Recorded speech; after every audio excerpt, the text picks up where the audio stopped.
So, heads up, this part is going to have implied sexual assault and rape. I'm not going to show them for obvious reasons, but they will still be there in the implications of the story.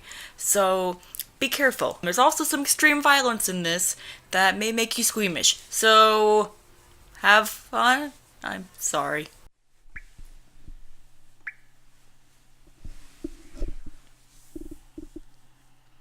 Ugh. My head hurts. Did I black out? I open my eyes and all I can see are fuzzy shades of black. I can't tell left from right. I hear the sound of water dripping. Is it raining? I feel the cold concrete on my cheek. Anyway, where am I? I try to stand up, but it's hard to move. I can't seem to move my body. Something makes a squeaking noise on my arms. Something's binding them. I pathetically try to raise my head as I lie face down on the ground. And then I freeze in place. I can see shoes that look like they have claws on them. Slowly, I look upwards to see what's above them.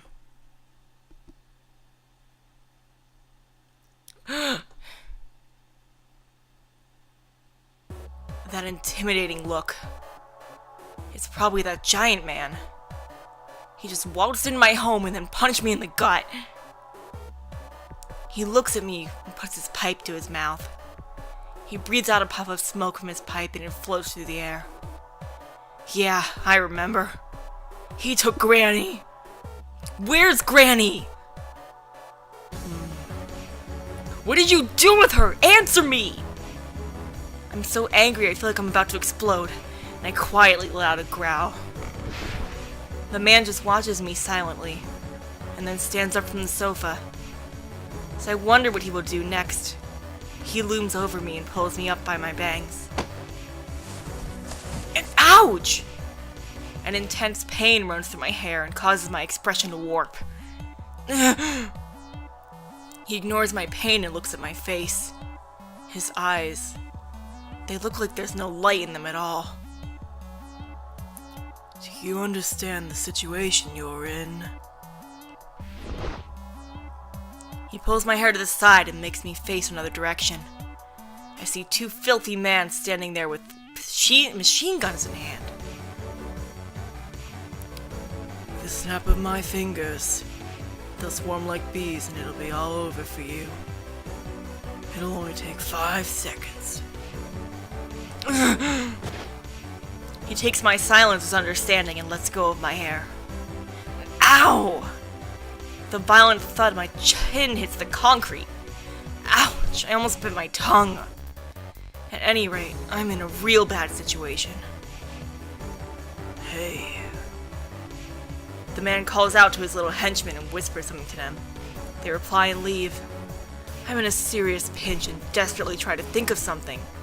Shit, I have to get these restraints off or else. I try rubbing my arms together as hard as I can. I feel them loosen a little, but they're not off just yet.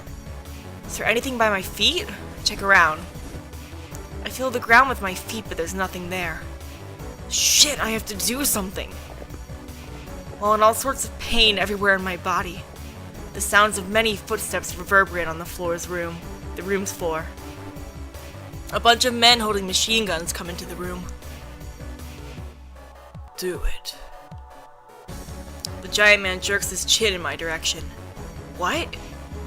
What are all these people going to do? I watch one of the men come closer to me and I prepare myself for the worst. There's nothing I can do. They surround me as I sit there, pitifully unable to escape. Ready for them to beat down on me at any moment, I tense up.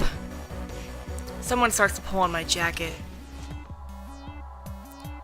And another pins down my arms and legs. What's going on? When I look at their faces, I see they have a bizarre look of excitement. Their breathing becomes erratic and their eyes are bloodshot. Make sure to hold him down hard. I then understand what the look on their faces mean.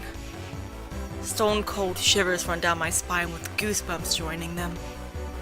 Hey, this has to be a joke. Let me go! For a second I was able to loosen the grip. Little by little my restraints became weaker. Just a little more. Just a little. They're off! I finally freed my arms, but immediately after, someone pinned them down again. Hey, what are you doing? I told you to hold him down. Oh, let go! I see another group of men come up, as well as the giant man folding his arms while standing on the other side of the room. The giant man was watching me calmly, as if there was only an attraction of sorts. That bastard!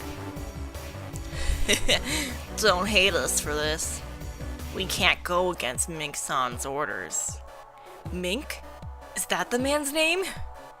It's only for a second, but the men surrounding me shuddered, and their careless attitude faded away. And now the real censorship begins. As in, this is a scene where Alba is almost gang raped at Mink's orders, and it's a bad time, and I hate Mink, and no one should be exposed to this, and it's not cool. I don't like this aspect of the game, at all. Hate it. Absolutely hate it. Onward to still disturbing things, but things I'll actually be okay showing, sort of. Hey, is he okay? Hey, what? Well, somehow.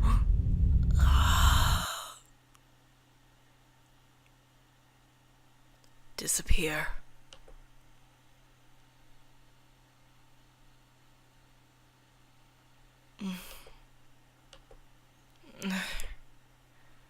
What's that smell? I've smelled it before somewhere. It was a spice. Herbs? Cinnamon? I slowly open my eyes, and I see someone standing some distance away from me. That's the giant man. What was his name? Mink? What's he doing? He casts his gaze down to the flame of a single lit candle. Is he saying something? I can't hear what it is. I wonder what he's saying. What is he?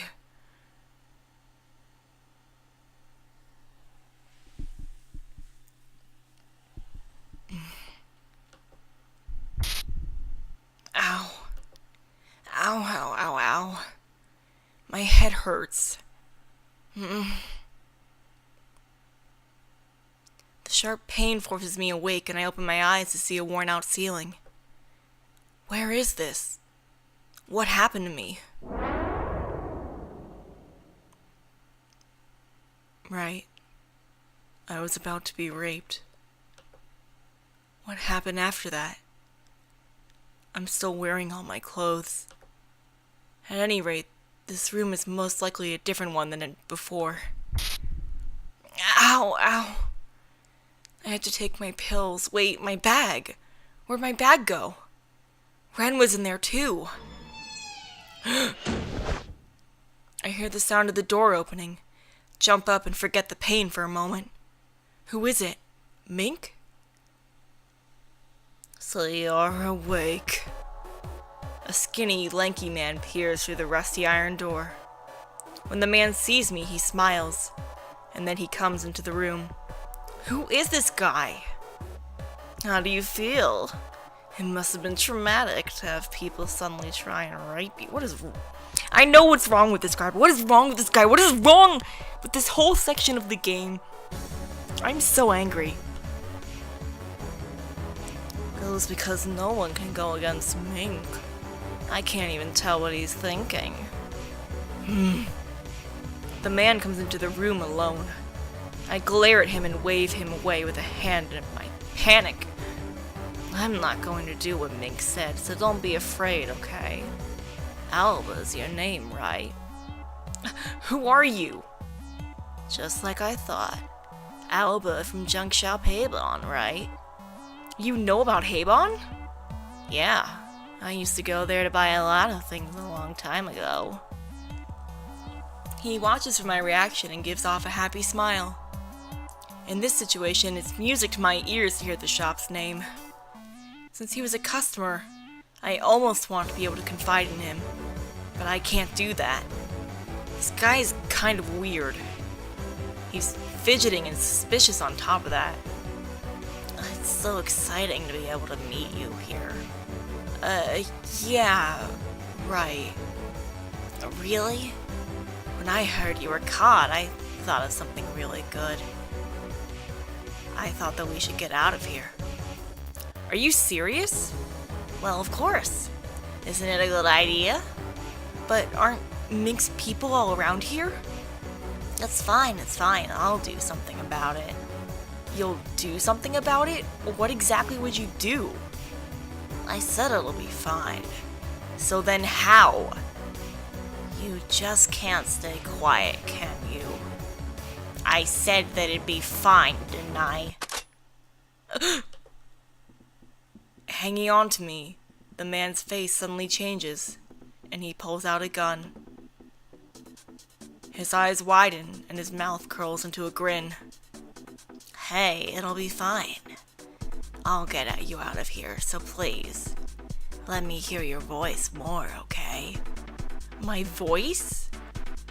Yeah, you're the one who always answers for Hapon on the phone.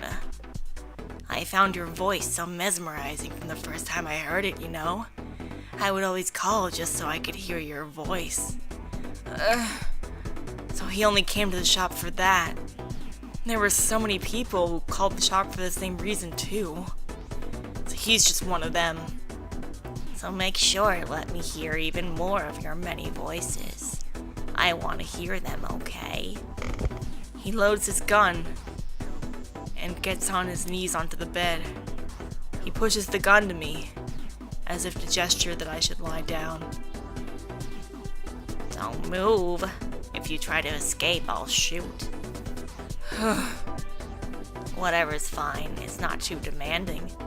I just want to hear your voice. He raises his voice and pants loudly, and then begins to touch my face. Disgusting! Besides, why does he have to keep looking into my eyes? Ouch, my head! Shit, why does it have to start up again now? Hey!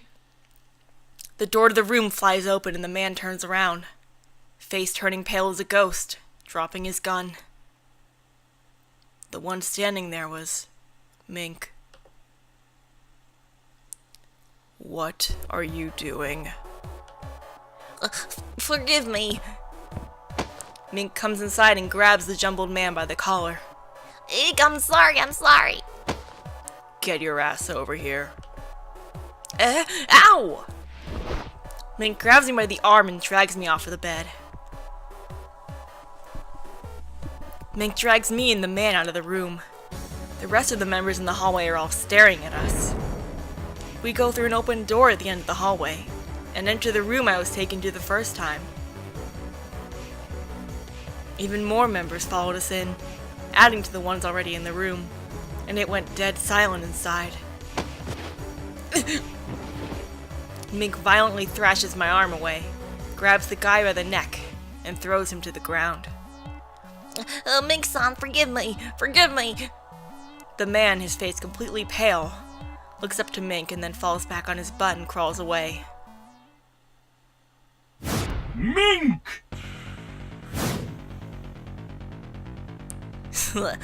Is it time for his punishment? Guess so, but what'd he do? Who knows? Must've been something really bad. Mink-san is pissed.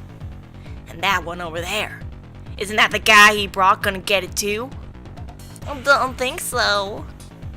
The surrounding men sit on the floor and stare at us while whispering amongst themselves. Punishment? That can't mean anything good. Forgive me. Please have mercy. Mink stares at the begging man, emotionless. He then grabs him by the collar without a word. I can hear the sound of each bone breaking one by one, and the man's face is effortlessly crushed. Jesus Christ. The man begins to shake, eyes wide open, and convulses violently. A puddle of blood pools around his mouth, and little clumps of white, like rice, guzzle out. His teeth were all broken. With just one attack, he was knocked unconscious. I was struck, unable to speak. Soon, all of the surrounding spectators' eyes were on me. Not the man Mink just broke, but me. All of them with broad grins on their faces. This gives me an awful feeling. They're not saying that I'm next, right? Me being raped or beaten to a pulp isn't funny! As I have to deliver the final blow, my head starts to hurt immensely. Shit. I don't have my bag or my pills, and I'll be caught if I even try to run away in this situation. This is the worst case scenario. Mink takes one step forward towards me. Don't fuck with me! Go away! I try to fall back, but Mink takes long strides and closes the distance. The pool of blood around the man reflects in my own eyes. I don't want to become like that. I tense up right away, but... You're over here. Instead of the impact I was bracing for, Mink grabs my arm and begins to walk out. We head towards the door we came through earlier. He's not getting punished? Are you serious? Ha! Wasn't that guy our target? Well, what the fuck? He looks like such a good one to do too. As we pass by, Mink yells at the members to move out of the way. He took me to the room where people receive punishment, so of course they thought I was next. I thought so too. Everyone around us is talking and Mink can hear them, but he doesn't make any responses. What is it now? I get a very bad feeling as Mink pulls me from the room.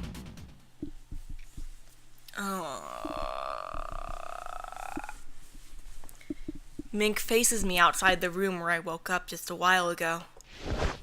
Let me go! He enters the room and I shake my hands around to try to loosen his grip. He lets go of me and sits on the bed. I look into his eyes, unable to figure out what he's thinking. I feel intimidated for a second, but I return his gaze with a scowl. He's the type of guy who could change in an instant and start hitting you all of a sudden. That's him. I felt like I was investigating my overly calm opponent. What's he thinking? What kind of person he is? I'm searching for that in him. Just like prey looking into the eyes of the predator. That's why I can't show any weakness to him. That's what I thought. What's your goal here? Why did you take me here? Where's Granny?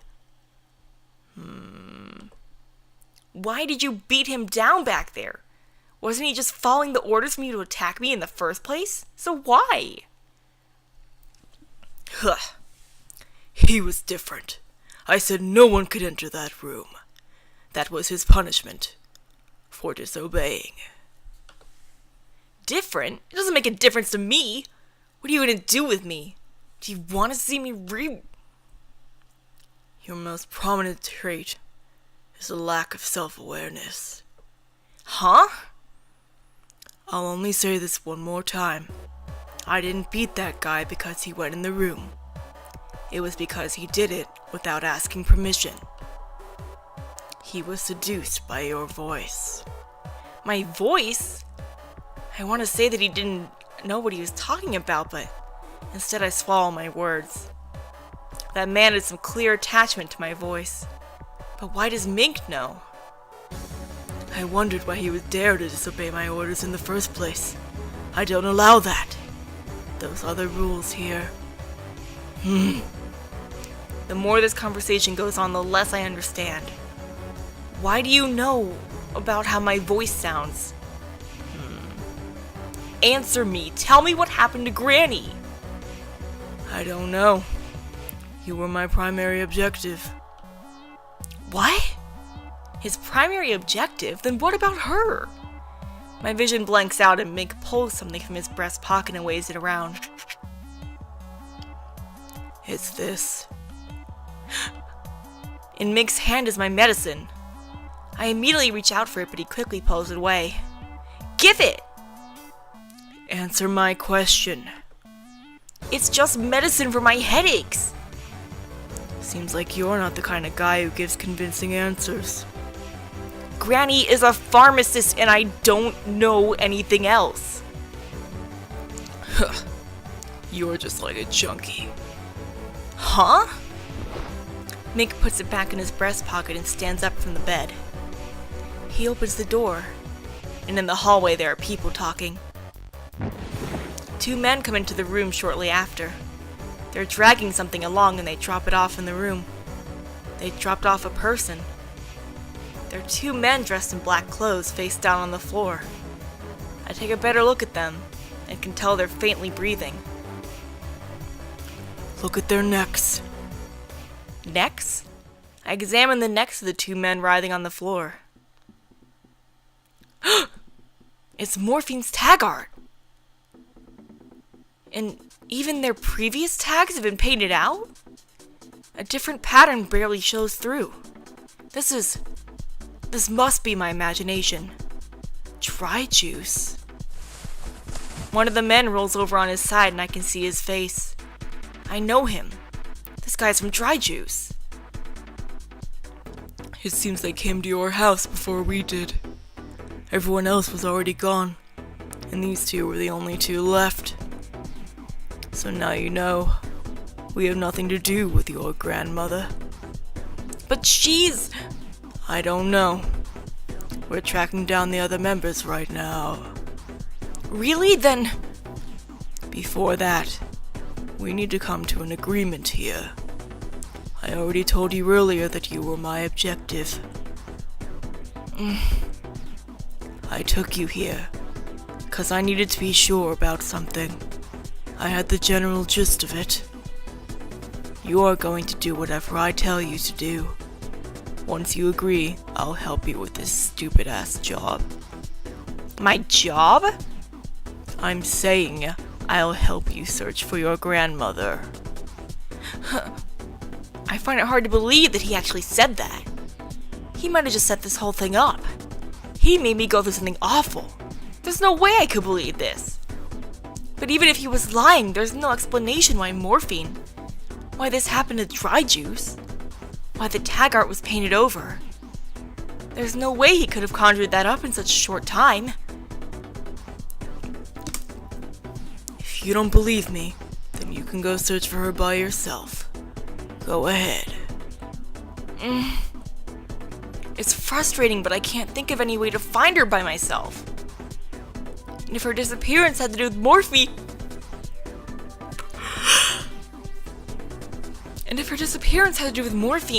I'd just be grasping at straws. You said that I'm what you want, but why? There's no reason to tell you now. Just hurry up and decide if you'll accept my conditions. Oh, you know what? I want to say fuck no. I want to say, don't listen to this. Oh, ultimatedream.com has stopped working. Sure. Okay. Wait. It crashed. Okay, fine. I'll bear with this. I hate you. Go. This guy will never tell me what it is, but I have to give in to his demands. I understand.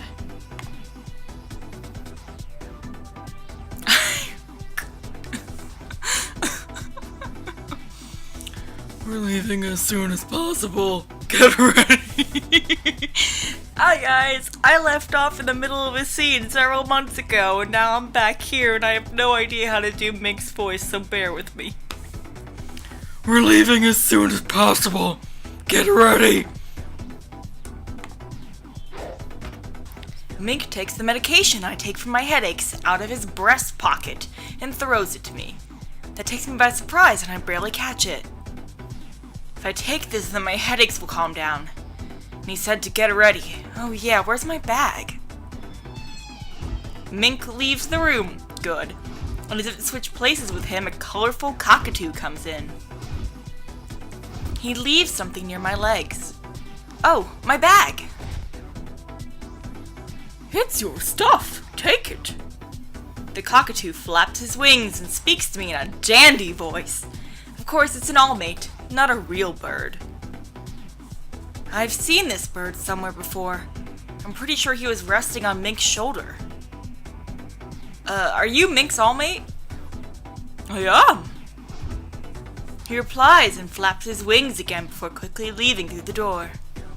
That's Mink's. I think over the strangeness of the situation and then pink over my bag. Pink, pink. I thought pink because everything is pink! I unzip it a little to check to see if everything's in there. Inside is a ball of dark blue fur in my coil. I'm gonna hold you, Ren. Oh, Ren. He didn't break, right? I hold him up and put him lightly to my face, which starts him up. Oh, thank goodness.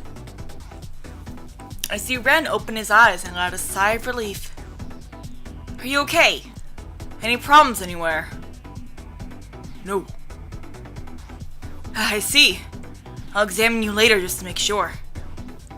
While I pet Ren's head, I put my coil back onto my arm. When I look at the screen, I see an icon flash repeatedly, indicating unread messages. Oh my god. Whoa! My log starts to fill up with received messages like raging waves. Jesus, Kojiku. They're all from Kojiku. I redial him, flustered.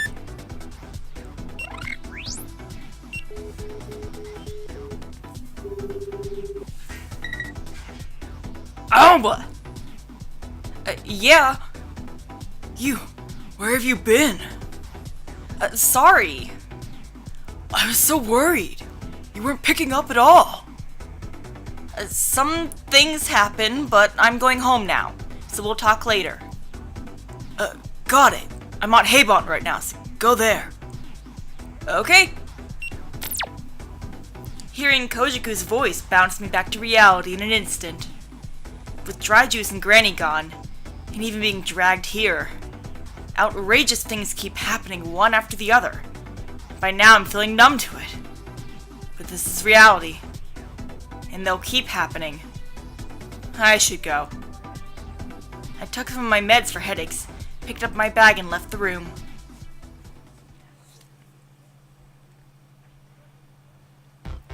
From the outside view, I realized that the building I was taken to was in the North District.